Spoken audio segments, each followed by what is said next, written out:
ओम शांति। एक ज़हन कहानी है जिसमें एक राजा अपने बढ़ई को, कारपेंटर को कहता है कि मुझे एक टेबल बनाना है। वो बढ़ई कहता है कि मैं अब बूढ़ा हो चुका हूं, अब तो मेरा बेटा देखता है। पर राजा कहता है नहीं, मैं चाहता हूं तुम ही बनाओ, तुमने हमारी इतने साल सेवा की। वो कहता है ठीक है, परंतु मुझे थोड़ा समय चाहिए। राजा कहता है ठीक है, ले लो जितना समय चाहिए। वो कहता है 3 दिन लगेगा। राजा सोचता है एक छोटा सा टेबल बनाना है और 3 दिन। कहता है ठीक है, ले लो। और वो बढ़ई 3 दिन के बाद लौटता है और उसके पास एक बहुत सुंदर टेबल बनाया हुआ होता है। और राजा पूछता है कि तुमको 3 दिन क्यों लग गए एक छोटे से काम के लिए? वो कहता है पहले 1 दिन तो मैंने उपवास किया, और फिर दूसरे दिन मैं जंगल में गया, और फिर एक एक झाड़ के पास गया और एक एक झाड़ से मैंने बात की कि हे झाड़, क्या तुम अपनी लकड़ी दोगे टेबल बनाने के लिए? और फिर मैंने उनसे संबंध साधा। और ये तो अच्छा हो गया कि एक झाड़ राजी हो गया। राजा ने कहा ये तुमको कैसे पता कि झाड़ राजी हो गया? और ये सब करने की आवश्यकता क्या है?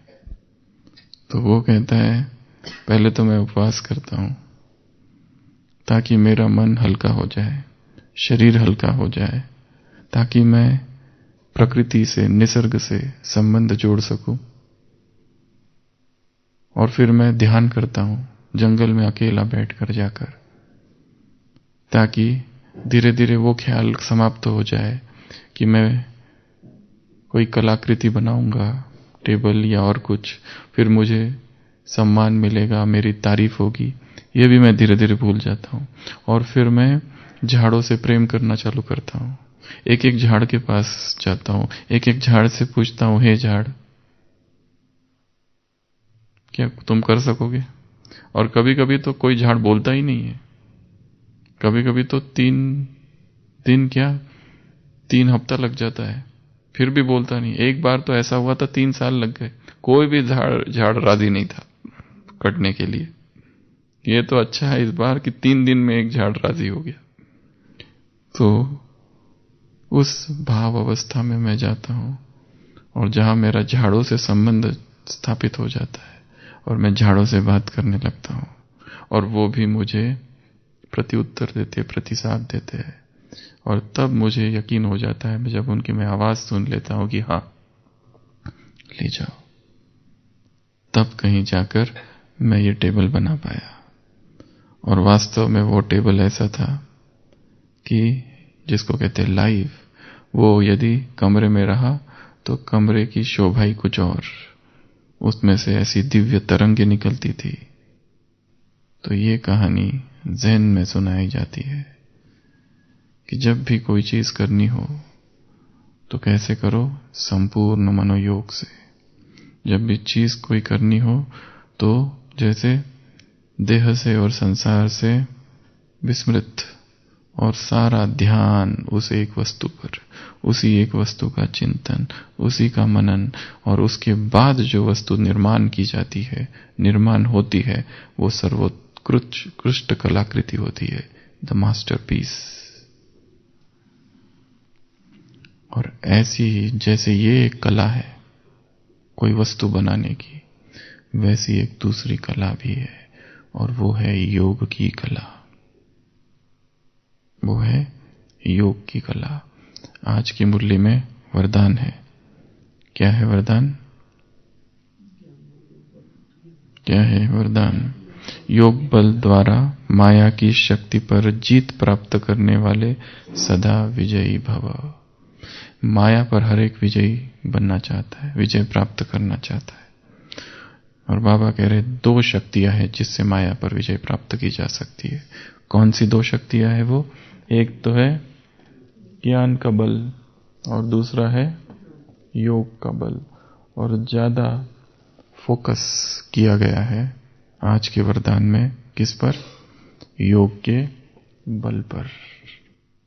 ये यदि योग का बल है तो इस बल के आगे माया कुछ भी नहीं है। ये यदि योग का बल है तो माया स्वप्न में भी नहीं आ सकती। ये यदि योग का बल है तो कमजोरी स्वप्न में भी प्रवेश नहीं कर सकती। तो कितना अच्छा होगा यदि सबके पास ये बल आ जाए और सब मायाजीत बन जाए। आज की मुरली में कहा, यदि तुम में क्रोध आता है, लोभ आता है, काम आता है, तो अपने आप से नफरत आनी चाहिए। यदि तुम में देहभान नहीं है तो ढोल गले में पहन लो और बजाओ ढोल, और क्या कहो? बाप आया हुआ है। बैच का महत्व तो तुम नहीं समझते। मुरली सुनो और फिर जाओ बगीचे में, फूल के सामने बैठो। जैसे वो कारपेंटर झाड़ के सामने जाके बैठता था, एक एक झाड़ से पूछता था कि भाई तुम राजी हो? वैसे मुरली सुनो और तुरंत निकलो और कहां जाके बैठो? बगीचे में। किसके सामने? फूलों के सामने। और क्या कहो फूलों से? हे फूल, मैं तेरे जैसा बना हूं, या मैं कौन सा फूल बना हूं?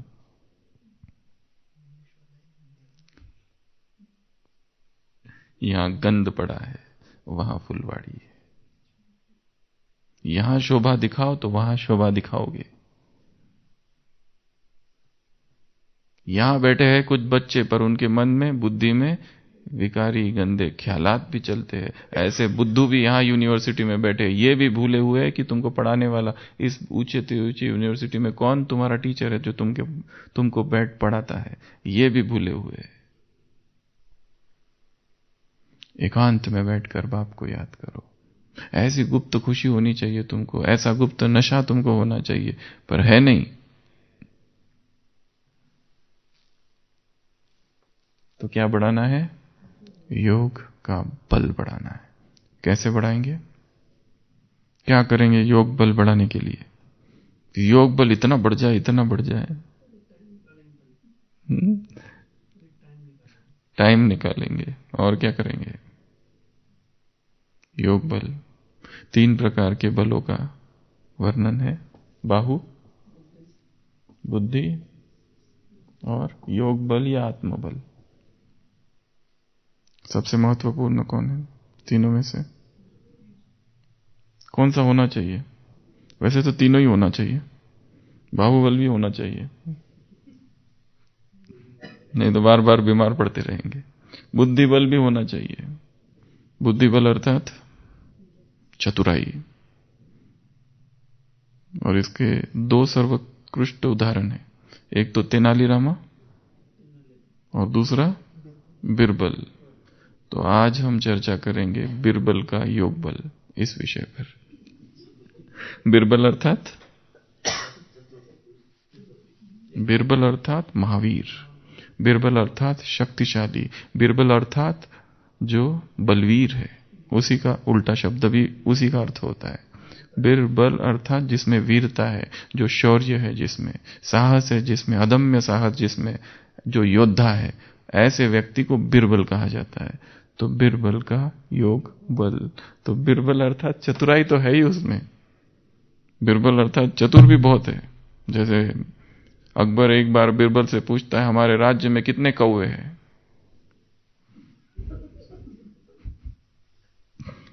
तो बिरबल कहता है 99,999। तो राजा कहता है अच्छा, अगर इससे कम हुए तो हो सकता है वो अपने पड़ोसी देश में अपने मित्रों से मिलने गए। अच्छा, अगर इससे ज्यादा हुए तो वो कहता है हो सकता है कि उनके रिश्तेदार यहां उनसे मिलने आए।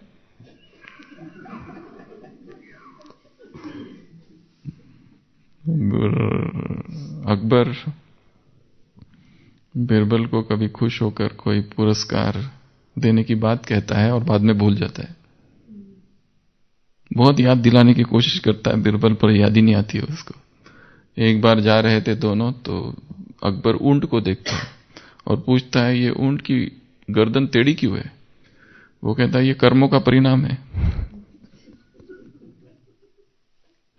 क्योंकि इसने एक बार एक वादा किया था और वादा निभाया नहीं, और जब भी कोई वादा नहीं निभाता तो भगवान उसकी गर्दन टेढ़ी कर देता है, तो तब उसको याद आता है, बोलता है चलो पहले राजमहल में और ये लो तुम्हारी धनराशि।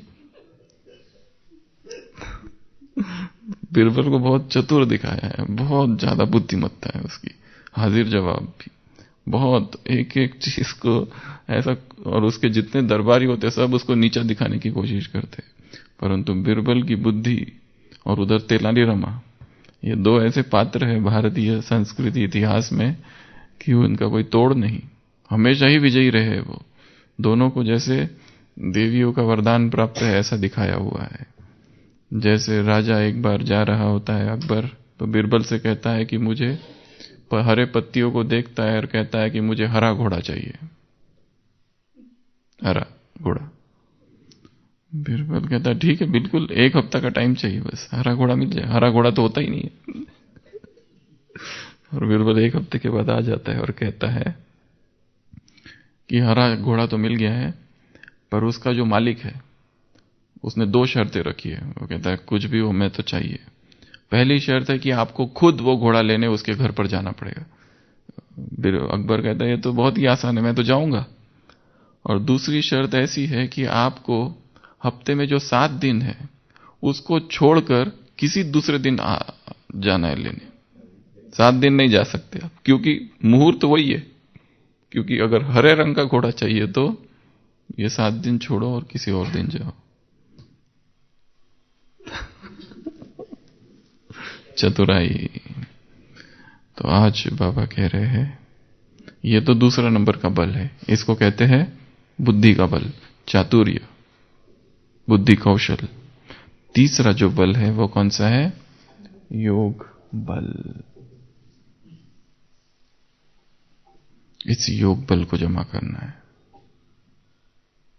ये योग बल इस संसार का सबसे बड़ा बल है। ये सृष्टि जो पावन होगी इस बल से होगी। वो जो नई दुनिया आएगी 2 बल से नई दुनिया आएगी। कौन से? योग बल। और नई दुनिया की स्थापना किससे होगी? पवित्रता का बल। उस दुनिया की स्थापना है पवित्रता के बल से और योग बल से। तो योग बल, अब इसको कैसे जमा करें, इस विषय में हम 10 बातें देखेंगे। ये 10 कहावतें हैं इंग्लिश की, जो कि योग बल में बहुत, जिनका संबंध योग बल से है। तो सबसे पहला है इंग्लिश की कहावतें ए से, a good beginning makes a good end. अर्थात योग बल यदि जमा करना है तो समय कौन सा है? अमृत वेला ही बहुत सारा जमा कर लो। सारे दिन भर तो जमा करना ही है। अ गुड बिगिनिंग होनी चाहिए पर दिनचर्या की, ऐसी शक्तिशाली शुरुआत होनी चाहिए दिन की कि सारा दिन अपने आप योग बल थोड़ा थोड़ा जमा होते जाए। सुबह पहले कोई भी दवाई दी जाती है आशीष भाई, लोडिंग डोज होता है। कई सारी दवाइयों में लोडिंग डोज होता है और फिर मेंटेनेंस डोज होता है। पहले 5 इंजेक्शन ले लो, फिर हर महीने 1-1 लेते रहना। पहले 4 गोली एक साथ, फिर हर दिन 1-1 इसको कहते हैं लोडिंग डोज। पहले सीधा 2 ग्राम का इंजेक्शन, फिर हर दिन 1 ग्राम लेते रहो। इसको कहते हैं लोडिंग डोज। मतलब पहले इंजेक्शन ले लो आयरन के 3 दिन, फिर टैबलेट लेते रहना 2 महीना। किस लिए दिया जाता है ये?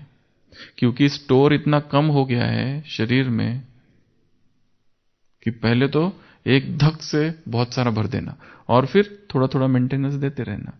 उसी तरह दिनचर्या भी खाली है, आत्मा भी खाली है, तो इसमें क्या करना पड़ेगा? एलडी, अर्थात लोडिंग डोज देना पड़ेगा सीधा पहले। तो अमृत वेला क्या करना है? आत्मा में योग की शक्ति भरनी है, योग का बल भरना है। तो कितना ध्यान रखना होगा अमृत वेले पर। और अमृत वेले की शुरुआत कहां से चालू होती है? रात को सोने से। क्या करते हुए सो रहे हैं? बातें करते करते, टीवी देखते देखते, इधर उधर की गपशप, न्यूज, क्या करते हुए? अभी अभी एक विदेशी भाई ने बड़ा अच्छा क्लास कराया था अंग्रेजी में, फेक न्यूज पर। झूठी खबरें यज्ञ में फैलती है, फेक न्यूज आती है व्हाट्सएप पर, ये ऐसा हो गया, वो वैसा हो गया। तो उसने विधि बताई उससे कैसे छूटे। कॉमन सेंस यूज करो। उदाहरण दिया, गुलजार दादी कल आ रहे हैं। अरे अगर दादी आ रहे हो तो हमारे बड़े हमको बताएंगे ना। ये सोशल मीडिया पे क्यों न्यूज ऐसी घूम रही है, क्या अनाउंस नहीं होगी? तो ये फेक न्यूज, झूठी खबरें फैलती है। कोई भी खबरें आती है तो ये झूठी खबरें इस तरह फैलती रहती है, और वो लोग फैलाते रहते हैं, एक दूसरे को, दूसरा तीसरे को बस फैलाता रहता है। उसने ऐसी 2-3 बातें उसमें बताई। रिसर्च करो, अगर ऐसी कोई खबर आती है तो ढूंढो क्या सत्य है, सत्यापन, वेरीफाई करो उसको। तो अगर व्यर्थ की बातें करते करते सो रहे तो अमृत वेला कहां से शक्तिशाली होगा। और योग का बल भरने का जो समय है वो कौन सा है? सबसे पावरफुल समय सुबह का। आज की मुरली में भी है, फायदा बहुत है अमृत वेला याद करो तो। वैसे तो याद सारे दिन भर करना है, लास्ट लाइन है मुरली की, अच्छा से पहले उठते बैठते चलते फिरते खाते पीते सेवा करते, वो भी याद है। परंतु मुख्य समय जो कौन सा है? A good beginning. तो इंग्लिश की 10 कहावतें, पहली कहावत है a good beginning has a good and. यदि शुरुआत ही दिन की अच्छा होगी तो रात तक भी अच्छा ही होगा, नहीं तो ये दिन भी हाथ से गया, कल का तो गया ही। पता नहीं कौन सा विचार अमृत वेला आ गया, या उसके बाद सारा कुछ खलास। ऐसे बुद्धू भी यहां बैठे हैं आज की मुरली की शुरुआत। यूनिवर्सिटी इतनी बड़ी है परंतु बुद्धुओं की कमी यहां नहीं है। आए थे बुद्ध बनने, बन गए बुद्धू। बुद्ध अर्थात एनलाइटेंड पर्सन, बुद्ध अर्थात ज्ञानी। तो बुद्ध के बीच बुद्धू भी बैठे हैं। गंदे ख्यालात भी आते रहते हैं कईयों को, गंध है, नफरत आनी चाहिए खुद से।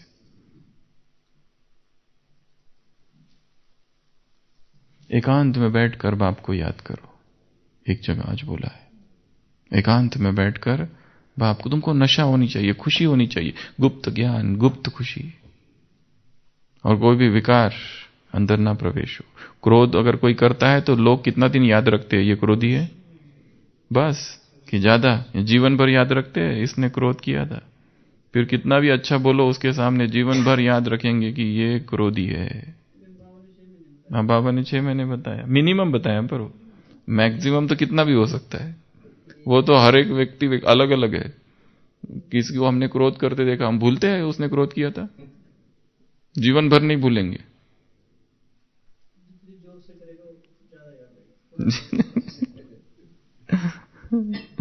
तो इसका भी नशा है।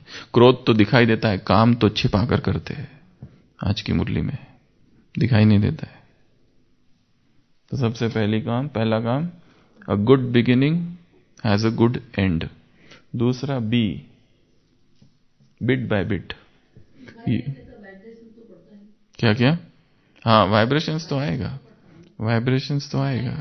आज कहा है पहले कितना भी समझाओ तीर नहीं लगेगा, गला घुट जाता है समझाते समझाते, पर असर नहीं होता है क्योंकि योग बल की कमी है। साकार मुरली में बीच में है आज। तीर लगता क्यों नहीं है? क्योंकि योग बल नहीं है। तीर लगता क्यों नहीं है? क्योंकि असर ही नहीं पड़ता। गला घुटता इतना समझाते हैं दूसरों को, पर असर पड़ता ही नहीं क्योंकि योग बल कम है, क्योंकि जरूर कोई सूक्ष्म गुप्त विकार अंदर है, व्यर्थ है अंदर। दूसरा है बिट बाय बिट। योग बल कैसे जमा करना होता है? थोड़ा थोड़ा थोड़ा थोड़ा थोड़ा करते जाओ। लोडिंग डोज तो सुबह डाल दिया, अब टैबलेट, थोड़ा थोड़ा थोड़ा थोड़ा सिरप पीते रहो दिन में। योग बल को थोड़ा थोड़ा थोड़ा थोड़ा जमा करना होता है। अभी बैठे हैं तो याद कर लिया, योग बल जमा हो गया। कुछ और कर रहे, उसमें बाप से कनेक्शन जोड़ दिया, योग बल जमा हो गया। यह दूसरी विधि है। तीसरा है सी, चैरिटी बिगिंस एट होम। अंदर ही अंदर काम करना है अपने ऊपर। चैरिटी बिगिंस एट होम अर्थात क्या? मैं खुद। दूसरों को योगी बनाने से पहले खुद को योगी बनाना है। खुद दूसरों को बाप का परिचय देने से पहले या समझाने से पहले खुद पहले बाप से कनेक्शन जोड़ना है। तो चैरिटी बिगिंस एट होम। तीसरा है डी, डिले इज डेंजर। आज ही जमा करना है, पता नहीं कल का दिन आएगा कि नहीं आएगा। आज ही लक्ष्य रखना है कि आज योग का चार्ट, कुछ दिन पहले मुरली में था, जो अष्टरत्न होंगे उनका 8 घंटा होगा। हो सकता है कि 8 घंटा?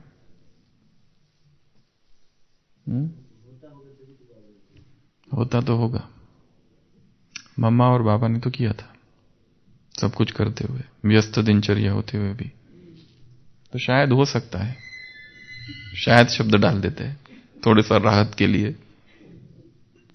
हो सकता है, दृढ़ संकल्प करे तो होगा। उसमें आधा तो बैठ के होना चाहिए, आधा घूमते फिरते। आधा से ज्यादा यहाँ कई सारे योगी हैं, सूक्ष्म और गुप्त, जो बैठ के करते भी है, और जो एकदम ही गुप्त है, किसी को ही नहीं पता, पर उनका है।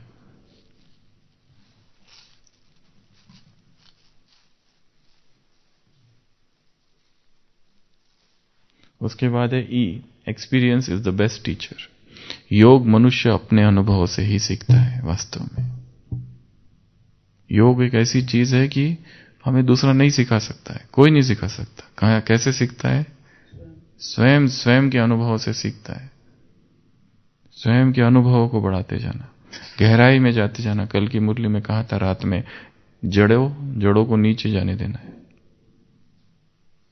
तो योग किससे सीखना है? अनुभव से। Experience is the best teacher कहा जाता है। अनुभव सबसे बड़ी अथॉरिटी है और सबसे बड़ा शिक्षक अनुभव है। खुद ही अनुभव, एक्सपेरिमेंट करते जाना। अनुभव करो या एक्सपेरिमेंट करते जाओ, रोज नए एक्सपेरिमेंट योग के। जैसे कल जो किया था, आज कुछ और करो,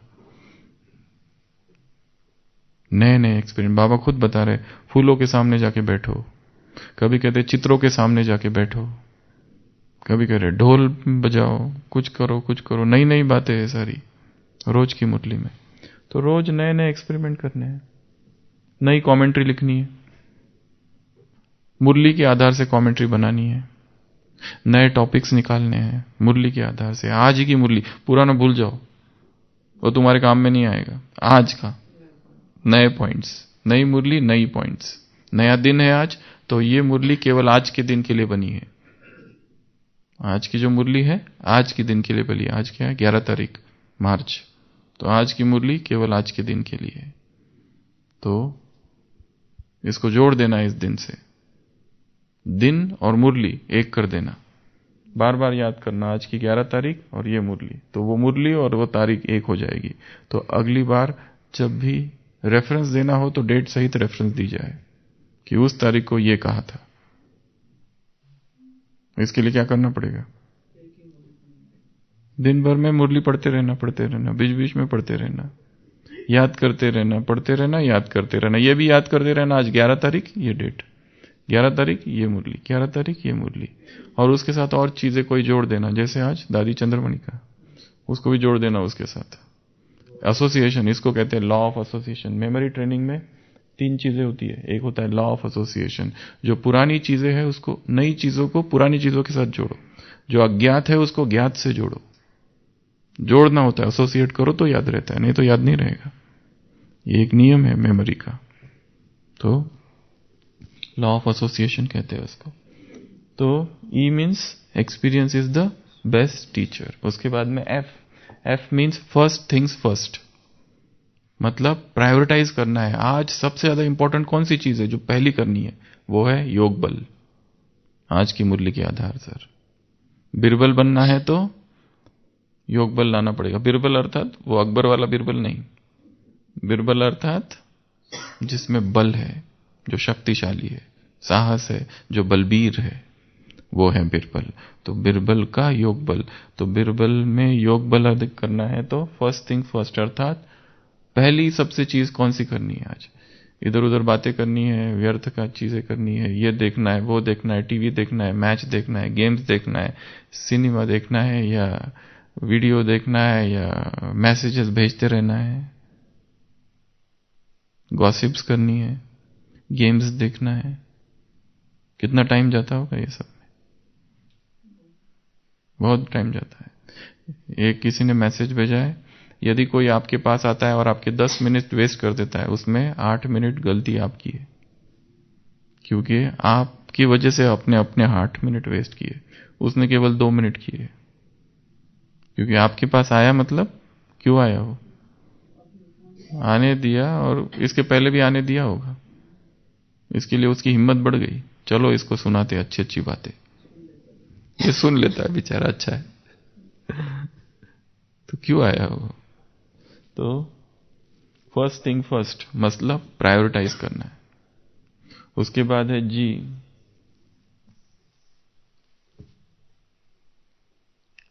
जी अर्थात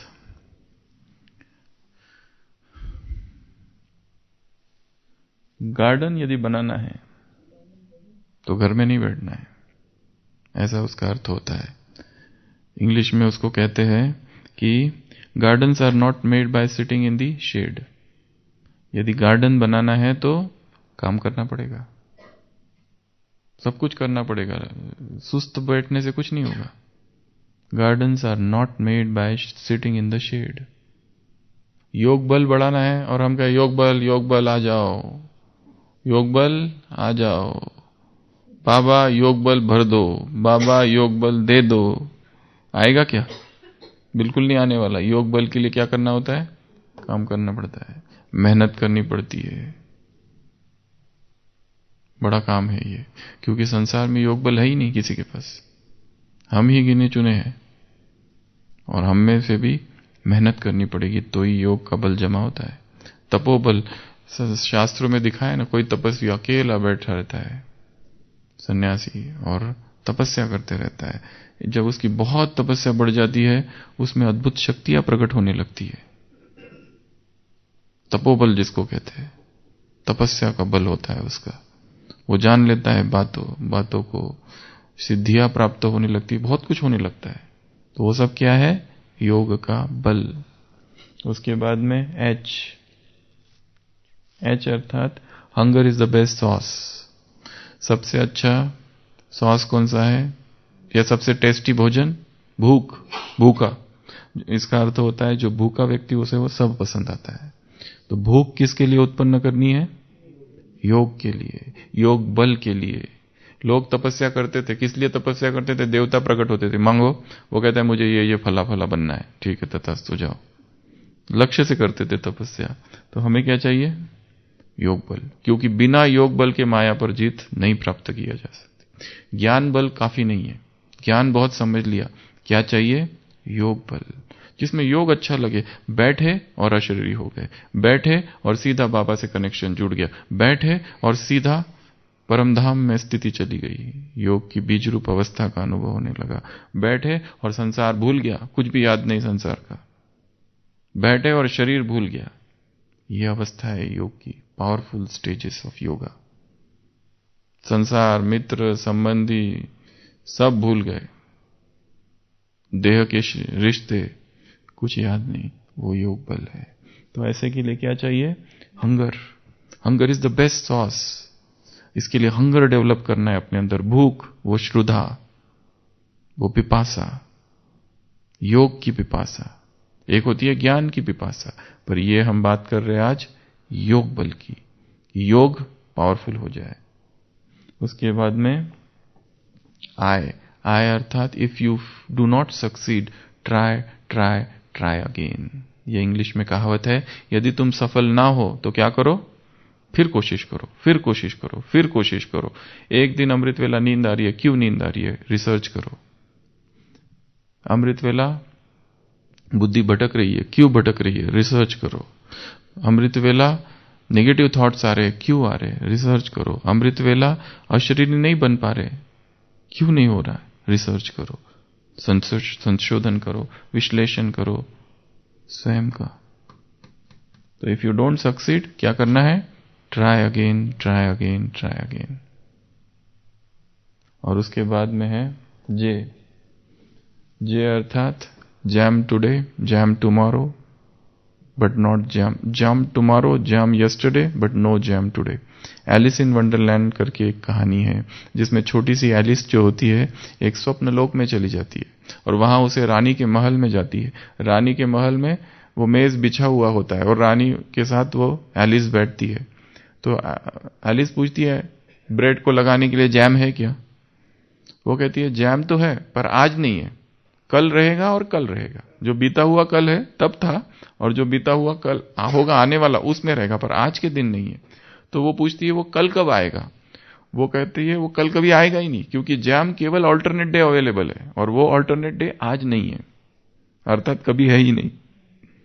इसका अर्थ होता है, इसलिए ये कहावत वहां से निकली 1871 से, जब ये किताब पब्लिश हुई एलिस इन वंडरलैंड, कि jam yesterday, jam tomorrow, but no jam today, अर्थात बहानेबाजी कि आज है ही नहीं, आज नहीं कल, आज नहीं कल, अर्थात टाल मटोल करना, अर्थात पोस्टपोन करते रहना। आज नहीं करेंगे शाम का योग, आज मुझे दूसरे काम है, आज मेरी सेवा है, आज रात का सोने से पहले का योग थकान बहुत है, कल बाबा को तो पता है लेटो, बिना योग किए, बिना योग किए सो जाना, बिना योग किए हर छोटे छोटे कार्य है, छोटी सी याद हो उसके साथ जुड़ी हुई, इन्फॉर्म कर देना है बाबा को, बाबा मैं कर रहा हूं। जैसे मिलिट्री में कैसे होता है, अपने सीनियर्स को बता देते हैं बस हम निकल रहे हैं, आप लोग पीछे रहना, हम जा रहे हैं। हर चीज का टाइम टू टाइम, बिल्कुल छोटी छोटी चीजों का कम्युनिकेशन होता है। यहां पर भी छोटे छोटे जो कार्य है दिनचर्या के, क्या करना है उसमें, एक मैसेज भेज देना बाबा को व्हाट्सएप पे, सेंड नहीं, उसकी भी एक विधि है। सबसे पहले क्या करना है, एक तो ग्रुप बनाना व्हाट्सएप का, उसमें अपने किसी दोस्त का नंबर ऐड करना। जैसे हमने अगर बनाना है तो सुशील भाई का नंबर ऐड करके ग्रुप बन गया। ग्रुप बनने के बाद उनको निकाल देना, तो ग्रुप बन गया जिसमें एक ही नंबर है मेरा अकेले का। अब ये जो नंबर है, इस ग्रुप को नाम दो बाबा या मेरा बाबा, या फिर क्या नाम देंगे, लेटर्स टू बाबा सबका नहीं, लेटर्स टू बाबा। और दिनचर्या में टाइप करते जाना। क्या टाइप करेंगे कि अभी मैं जा रहा हूं शांतिवन, जा रहा हूं, देख लेना सब ठीक है अब तक। फिर वहां पहुंचने के बाद वहां ये प्रोग्राम अटेंड किया, वहां ये क्लास अटेंड की, वापस सब कुछ बताते जाना, बाबा कॉमा और आगे की चीज लिखते जाना। ये बड़ा अच्छा अभ्यास है छोटा सा, जिसमें हम क्या कर रहे हैं, बाबा को सब कुछ अपना बताते जा रहे हैं। अभी मैं ड्यूटी पे जा रहा हूं, अभी मैं सेवा कर रहा हूं, अभी अभी एक व्यक्ति ने आके गड़बड़ कर दी, बाबा आपका ही बेटा था, अभी बड़ा जोर से डांट के गया है, सारा कुछ सारा इन्फॉर्म करते जाना। It is known as informing him bit time to time, छोटी छोटी बातें उसको बताते जाना। तो ये है लास्ट, टाल मटोल नहीं करना। तो ये ऐसी 10 बातें हैं, 10 अंग्रेजी कहावतें। सबसे पहली बताई, good beginning is as a good end, अर्थात दिनचर्या की शुरुआत धक्के से हो, बिल्कुल शक्तिशाली शुरुआत हो जाए, लोडिंग डोज दे देना है, आत्मा में सीधा इंजेक्शन, इधर इंट्रा सोल के अंदर डाल देना सीधा, पावरफुल। दूसरा बताया बी बिट बाय बिट, थोड़ा थोड़ा योग बल जमा करते जाना है, ताकि एकदम ऐसा ना हो कि सुबह जमा कर दिया और दिन भर में कुछ नहीं। दिनचर्या में थोड़ा थोड़ा, bit by bit, little bye little जमा करते जाना। सी अर्थात चैरिटी बिगिन्स एट होम, मुझे करना है, दूसरों को छोड़ो, दूसरे करे तो नहीं करे, मुझे कोई किसी से कोई लेना देना नहीं, मुझे अपना योग बल स्वयं जमा करना है। और इसके पहले मैं दूसरों को सिखाऊं, समझाऊं, मुझे अंदर बल चाहिए। आज की मुरली में तीर नहीं लगेगा, नहीं तो कितना भी गला घुट जाए समझाते समझाते तीर नहीं लगेगा, क्योंकि योग बल नहीं है। तो कार्य मुझे करना है। डी अर्थात डिले इज डेंजर, आज ही करना है, अभी करना है, मुझे ही करना है और कोई नहीं करेगा। ये डिले मुझे नहीं करना है, ऐसी एक मुरली भी है इसमें, अव्यक्त वाणी, कब की है पता नहीं, 71 की है, डिले इज डेंजर, या इसको कहते हैं डिलेज आर डेंजरस, ऐसा भी कहा जाता है। ई अर्थात experience is the best teacher, योग कैसे सीखना है, पूछते रहना है कि योग कैसे करना है, योग कैसे करना है, मुझे सिखाओ।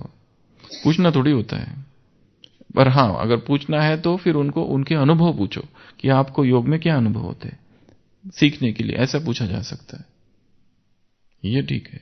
तो एक्सपीरियंस और अपने अनुभवों को बढ़ाते जाना है योग के। वो किया तो क्या रिजल्ट हुआ, आज ये करूंगा तो ये रिजल्ट हुआ। एनालिसिस भी करना है उसका कि ये लास्ट एक्सपेरिमेंट है 10, इसमें मुझे ये रिजल्ट मिला, अभी मैं क्या नया करूं। नहीं तो कोई उसकी स्टडी नहीं कर रहे, बस करते जा रहे ढीला ढाला योग, तो क्या अनुभव होगा। ई, उसके बाद में F, first things first, prioritise करना है, और सबसे ज्यादा प्रायोरिटी किसको देनी है, योग को, और ज्ञान को भी, दोनों चीजें हैं एफ। उसके बाद में G, gardens are not made by sitting in the shade, क्या करना पड़ेगा योग बल के लिए, मेहनत, भरसक प्रयत्न करने पड़ेंगे, तब कहीं जाके योग बल जमा होगा। खाली पीली बैठने से कुछ नहीं होता है।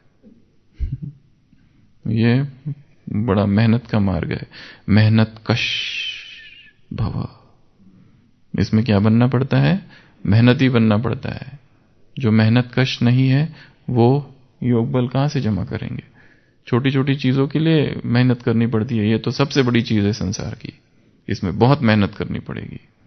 उसके बाद जी के बाद में H, hunger is the best sauce, सबसे बेस्ट सॉस कौन सा है, हंगर। इसकी कहावत का अर्थ है कि जो भूखा व्यक्ति होता है उसे सब पसंद आता है, तो भूख जागृत करनी है। वो क्या कहते हैं आयुर्वेद में, कौन सी अग्नि प्रदीप्त करनी है, जठराग्नि प्रदीप्त करनी है जठराग्नि प्रदीप्त करनी है। योग के लिए भूख होनी चाहिए कि कैसे मैं जुड़ा रहूं याद में, ज्यादा से ज्यादा एकांत चाहिए उसमें। जी के एच, आई, आई अर्थात इफ यू डोंट सक्सीड क्या करो, try try try try again. नन्ही चींटी जब दाना लेकर चढ़ती, चढ़ती दीवारों पर 100 बार फिसलती, चढ़कर गिरना गिरकर चढ़ना ना अखरता है, आखिर उसकी मेहनत बेकार नहीं जाती, कोशिश करने वालों की हार नहीं होती। डुबकिया सिंधु में गोताखोर जाकर लगाता है, जा जाकर खाली हाथ लौट कर आता है, मिलते ना सहज मोती गहरे पानी में, बढ़ता दुना उत्साह इसी हैरानी में, आखिर उसकी मुट्ठी खाली हर बार नहीं होती, कोशिश करने वालों की हार नहीं होती। असफलता एक चुनौती है, स्वीकार करो, क्या कमी रह गई है देखो और सुधार करो, कुछ किए बिना ही जय जयकार नहीं होती, कोशिश करने वालों की हार नहीं होती। ऐसी कविता है हरिवंश राय बच्चन की तो एच हंगर, हंगर चाहिए, और एच आई, आई आई, और लास्ट बताया J, jam tomorrow, jam yesterday, no jam today. ऐसी हालत ना आ जाए, आज आज करना है जैम आज, वो बाद में बाद में बाद में बाद में नहीं। तो योग बल, तो बिरबल बनना है, बिरबल अर्थात शक्तिशाली, और बिरबल अर्थात वो बिरबल भी बुद्धि से चतुर, क्योंकि इस ज्ञान में चतुर बुद्धि चाहिए, और बिरबल अर्थात शरीर से भी तंदुरुस्त, तो तीनों ही अर्थ होंगे उसके। तो आज की मुरली फिर से ध्यान से पढ़ना, ध्यान से सुनना। आज की मुरली से कितने टॉपिक्स निकालेंगे, कितने, जितने निकल सके टॉपिक्स निकालो मुरली से। मुरली को पढ़ो, अलग अलग रीति से पढ़ो, अलग अलग ढंग से पढ़ो, अलग अलग जगह बैठकर पढ़ो, और जो मुरली में आया है वो करके देखना। तो 2 चीजें आई है, एक तो बगीचे में जाना और दूसरा ढोल तो रमणीक बातें आती है उसमें। अच्छा, ओम शांति।